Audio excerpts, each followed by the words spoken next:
Students, आज हम समझेंगे कि एनर्जी क्या होती है। यानी हम यूज इस तरह से समझ सकते हैं कि अगर फर्ज करें एक ऑब्जेक्ट को जो कि रेस्ट पोजीशन पे है, इससे अगर हमें मूव कराना हो तो अगर हमें एनर्जी होगी तो हम इसे मूव करा सकते हैं। यानी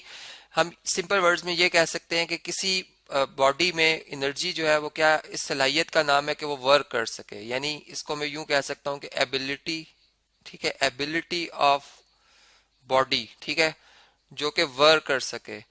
तो अब वर्क क्या होता है ये बात आप जानते हैं कि वर्क बेसिकली फिजिक्स में हम ये कहते हैं कि हम एक बॉडी पे फोर्स लगाते हैं। फर्ज करें मैं राइट साइड पे इस बॉडी पे फोर्स लगा रहा हूँ और ये बॉडी उसी डायरेक्शन में कुछ डिस्प्लेसमेंट कवर कर ले, यानी खास डायरेक्शन में डिस्टेंस कवर कर ले। फर्ज करें 2 मीटर का इसने, इस बॉडी ने डिस्टेंस कवर किया, तो मैं कहूंगा कि मैंने जो है इसमें एक एनर्जी ट्रांसफर की है। यानी वो एनर्जी जो कि मुझ में मौजूद थी वो अब इस ऑब्जेक्ट में ट्रांसफर हुई और इस उस एनर्जी से इस ऑब्जेक्ट ने ए पोजीशन से बी पोजीशन तक जो है ये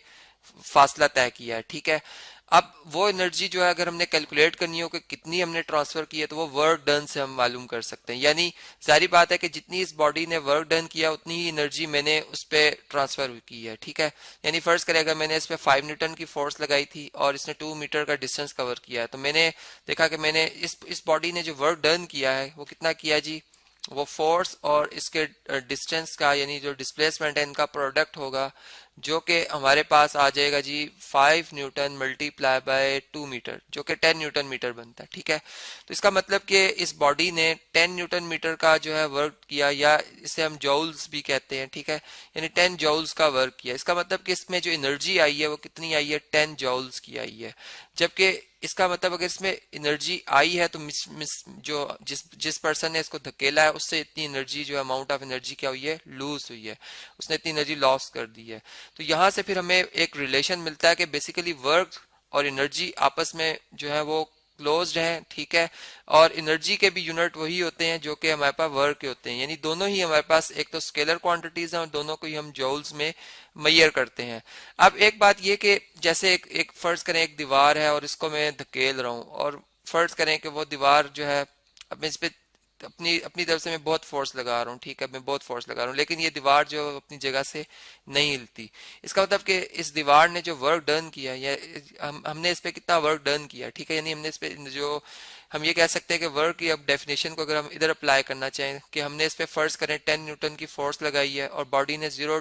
मीटर का जो है डिस्प्लेसमेंट कवर किया है, इसका मतलब हमने 0 जॉउल वर्क किया है। इसका मतलब कि हम यहाँ पे ये कहना चाह रहे हैं कि इस बॉडी में जो एनर्जी रिक्वायर्ड थी कि ये मूव कर सकती, वो बेसिकली वर्क डन होता है, ठीक है। यानी इसको मूव करना चाहिए था फोर्स की डायरेक्शन में, उस लिहाज से इसमें जो वर्क डन हुआ है वो 0 जॉउल हुआ है, जबकि हमारी एनर्जी इसमें वेस्ट हुई है। यानी हमने जो है वो अगर आप देखें तो फोर्स की सूरत में जो हम इस पे एक मुसलसल फोर्स लगा रहे हैं, वो एक हमारे पास जो है वो एक हमारी फोर्स उस पर जाया हो रही है, ठीक है।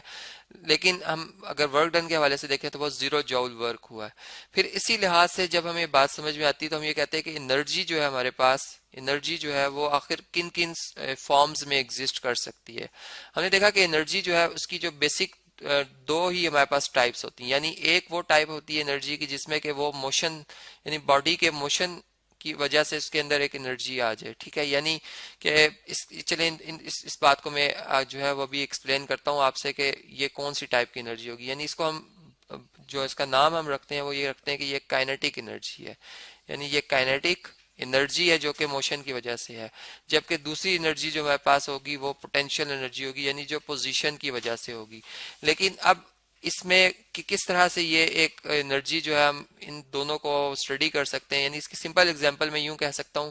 कि हमारे पास जब एक ग्लेशियर्स की एग्जांपल ली जाए, ग्लेशियर्स जो है वहां पर बर्फ जो है, यानी पानी जब बादलों से बरसा और यहाँ पर बर्फ की सूरत में इकट्ठा हो गया, ठीक है। अब सूरज की रोशनी जब इस पे पड़ती है और वो इसमें एक एनर्जी यानी ट्रांसफर करती है। अब वो एनर्जी जब ट्रांसफर होती है तो ये जो पार्टिकल्स हैं ये चूंकि एक हाइट पर है, यानी इनमें एक पोटेंशियल एनर्जी है, ये अपनी पोजीशन की वजह से एनर्जी है, और वो ग्रेविटी की वजह, जमीन की ग्रेविटी इन पे असर करेगी, यानी न्यूटन लॉ ऑफ अगर हम जो है ग्रेविटेशन लगाएं कि चूंकि अर्थ इस दूसरे ऑब्जेक्ट को अट्रैक्ट कर रही है, और जब ये मोशन में आएगा यानी जब ये इसकी डेंसिटी कम होगी, वाटर बनेगा, तो ये जमीन की तरफ मूव करता हुआ आएगा, यानी पोटेंशियल एनर्जी की वजह से वर्क डन करेगा। जब ग्राउंड पे आएगा तो इसमें फिर वो जो एनर्जी जो नहीं वाटर मालिक्यूल जो मूव कर रहे होते हैं, एक नदी में जो हमें नजर आता है, एक नाले में जो वाटर मूव करता हुआ नजर आता है, वो अपनी काइनेटिक एनर्जी से मूव कर रहे होते हैं, जो कि उतनी ही होती है उसकी अमाउंट जितनी की पोटेंशियल एनर्जी उनके अंदर पहले से मौजूद थी। तो ये बात हमें ऐसा से भी समझ में आती है कि काइनेटिक और पोटेंशियल एनर्जी जो है वो किस तरह से आपस में रिलेट करते हैं, जिनके ऊपर मैं थॉरली आपसे डिस्कस करूंगा, यानी इनकी पूरी डेरिवेशन पर हम बात करेंगे। फिर हमने देखा कि हमारे पास जो एनर्जी है इसकी जो और भी यानी जो नेचुरल फिनोमिना से हमें बातें नजर आती हैं वो हमारे सामने एग्जिस्ट करती है। जैसे कि हम अगर सूरज की रोशनी में हम जब खड़े होते हैं, ठीक है, तो हम महसूस करते हैं कि हमारी बॉडी का टेम्परेचर जो है वो बढ़ता जा रहा है, यानी हमें गर्मी महसूस होती है। इसका मतलब ये कि जो सूरज की रोशनी से, सूरज की रोशनी के जरिए जो एक हीट है जिसे हम हीट कह रहे हैं, बेसिकली वो हमारी एनर्जी को चूंकि बढ़ा रही है, इस वजह से हम इसे हीट कह रहे हैं, वो ट्रांसफर हो रही है, ठीक है, यानी एक वर्क डन कर रहा है सूरज हम पर, जिससे कि हमारी जो बॉडी का टेम्परेचर है वो इंक्रीज कर रहा है, ठीक है। इसका मतलब कि हीट जो है हम सूरज से हासिल करते हैं, जिसे हम एनर्जी कहते हैं कि ये एक एनर्जी है। और फिर इससे हम यानी फिर हीट से भी आगे हम अगर देखें आम लाइफ में, तो हम कितनी ही और जो क्या कह सकते हैं, इससे मजीद हम वर्क कर रहे होते हैं, ठीक है, हीट एनर्जी से। फिर इसी तरह अगर हम इस तरह से बात करें कि हमारे पास जो लाइट है वो भी एक एनर्जी, यानी अगर सूरज की जो जिसने हमें हीट अप किया, यानी हमें एक एनर्जी प्रोवाइड की है, वो थ्रू लाइट की है। यानी लाइट जो है बेसिकली अगर हम देखें तो लाइट जो है उसमें फोटॉन्स यानी जो पैकेट्स ऑफ एनर्जी है जो कि वेव्स की सूरत में ऐसा से मूव होते हुए हम तक आ रहे हैं, ठीक है, और जो कि फिर हमारी बॉडी के सेल से टकराते हैं और फिर उनमें एक वाइब्रेशन प्रोड्यूस करते हैं, जिससे कि हम यानी जो कि थॉरली हम इसके ऊपर डिटेल में बात करेंगे, जिससे हमारी जो एक हम कह सकते हैं काइनेटिक एनर्जी जो है इंक्रीज कर जाती है, ठीक है, और जो कि फिर हमें टेम्परेचर या हम कह सकते हैं कि हीट महसूस होती है। तो इस तरह से ये भी हमें बात समझ में आती है। फिर इसके साथ ही जब हम हीट एनर्जी भी समझ जाते हैं कि हीट भी एक एनर्जी की ही फॉर्म है, फिर साथ लाइट भी एक एनर्जी की फॉर्म है, ठीक है। फिर इसी तरह हमने देखा कि जो केमिकल्स हैं उनसे भी हम एनर्जी हासिल करते हैं। यानी कैसे कि आप जैसा बैटरी बनाते हैं, सेल बनाते हैं, अब सेल्स में जो केमिकल्स होते हैं जो कि आयनाइज किए जाते हैं, पूरा एक प्रोसेस है, उनके थ्रू भी हम जो है वो एक एनर्जी हासिल कर सकते हैं। यानी केमिकल एनर्जी भी जो है वो हमारे पास होती है, ठीक है, जिससे कि हम एक सोर्स के तौर पर भी जो है इस्तेमाल करते हैं, बल्कि कर सकते हैं। और फिर साथ में जो है वो हम ये कह सकते हैं कि केमिकल एनर्जी से हम इलेक्ट्रिकल एनर्जी जो है वो बना सकते हैं। यानी इलेक्ट्रिकल एनर्जी को हम केमिकल से भी और वाटर से भी जो है वो बना सकते हैं। यानी अगर हम एक नेचुरल फिनोमेना को देखें कि जिस वक्त बादल जो है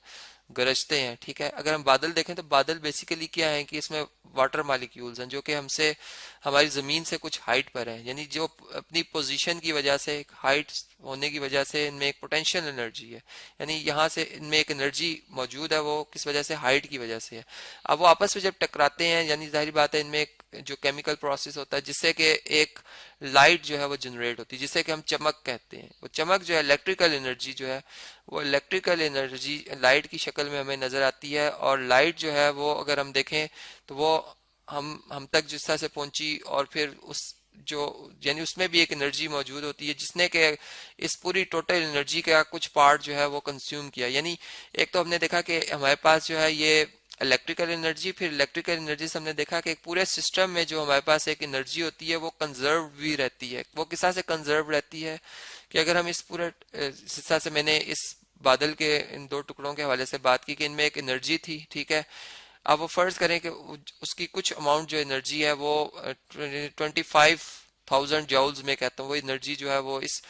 जो है इनके टकराने से जो है वो ट्रांसफर हुई है, और वो दो शक्लों में तब्दील हुई है, एक लाइट में और एक साउंड में। तो उसमें से जो कुछ पार्ट होगा 25 जॉल्स का, यानी हो सकता है 2,000 जॉल जो है वो लाइट में सर्फ हो जाए और 5,000 जॉल जो है वो